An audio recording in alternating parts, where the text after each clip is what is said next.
waxaan ku jirnaa dunia casri ah cid kasta ay mashquulsan tahay haddii aan isweydiino waxaan ku mashquulsannahay ma jirto jawaab sax ah oo aan bixin karno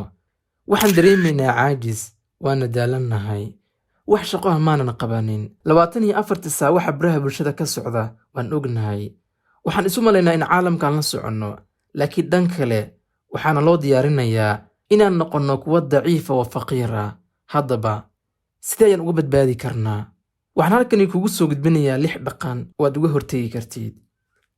intaana u gudin tirinta dhaqamadan waxaan kaa codsanayaa in muuqaalka la gareyso dad badan aad ila gaarsiiso si dhalinyaro badan ay baraarug u noqoto hurdadan ay ka toosaan dhaqanka koowaad waxa uu yahay iska yaree isticmaalka badan social mediaha subaxii marka aad soo toosaa ku boodin telefoonku ha fiirinin social mediaha kala duwan firimaha ku soo gaaray ha ka jawaabin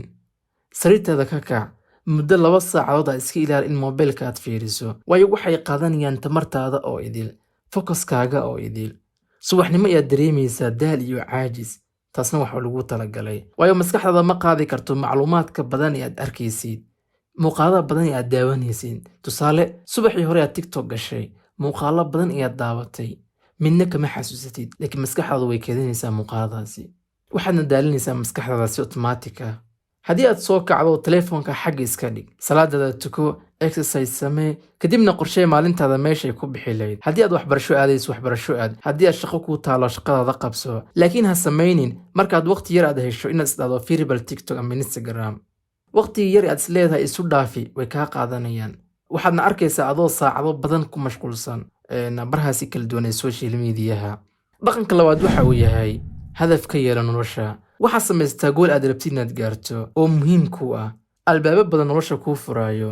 qof awood badan kaa dhigayo waxtar leh si aad income fiican ay ku soo geliyaan hadafkaaga bishan waxa uu noqon karaa inaad xirfad aad baratid kadibna xirfadaasi aad ku shaqaysid ama waxa uu noqon karaa in jaamacadda imtixaanka si fiican aad u diyaarisid buundo sare aad ka keentid wax kasta ayuu noqon karaa in miisaankaad iska dhintid ayuu noqon karaa inaad jiimkaad ku laabatid ayuu noqon karaa in jimicsi aad samaysid subax waliba ayuu noqon karaa inaad wax akhris aad bilowdo ayuu hadafka noqon karaa laakiin hadafka dheer ee nolosha aad ka leedahay inaad noqotid qof waxtar leh oo awood badan oo lacag leh oo guulaysta taasi waa hadafka dheer laakiin waxaa jira hadafyo yaryar oo la xaqiijiya si ay kuu gaarsiiyaan hadafkaasi weyn aad leedahay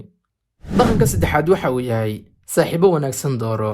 ii sheeg saaxiibadaada waxaan kuu sheegayaa mustaqbalkaaga waa oraah English oo caan ah qof kastana adeegsado saaxiibadu waxa ay saameeyaan mustaqbalkaaga dooro saaxiibo wanaagsan xagga guusha ku wada saaxiibo kaa horeeya saaxiibo aad ku dabadayn kartid saaxiibo aad waqtiga ku luminaynin saaxiibo aan kugu wicin in meel aad wada fadhiistaan kadibna aad wada shaahaysaan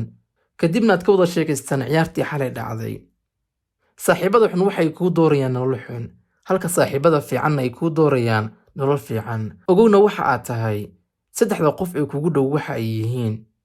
dhaqanka afraad waxa uu yahay waxa aad daawato way ku saameeyaan haddii aan ku weydiiyo muuqaalada ugu badan ee aad daawato maxaa waaye waxa ugu badan aad dhegaysato maxaa waaye badankina jawaabtu waxay noqonaysaa muuqaalo qosol ah muuqaalo gabdho isruxaya oo TikTok laga daawanayo muuqaalo xunxun muuqaalo xan ah maanta xantu waxay noqotay digital tusaale qof baa qol iska soo furanaya ama hiblaayo ay qol soo furanaysa kadibna waxay u wacaysaa saaxiibadeeda halkaas waxay ku falanqeynayaan qof iyaga ka maqan bal ka waran xantii labada qof ka dhaxaysay oo digital laga dhigay oo dad badan ay dhegaysanayaan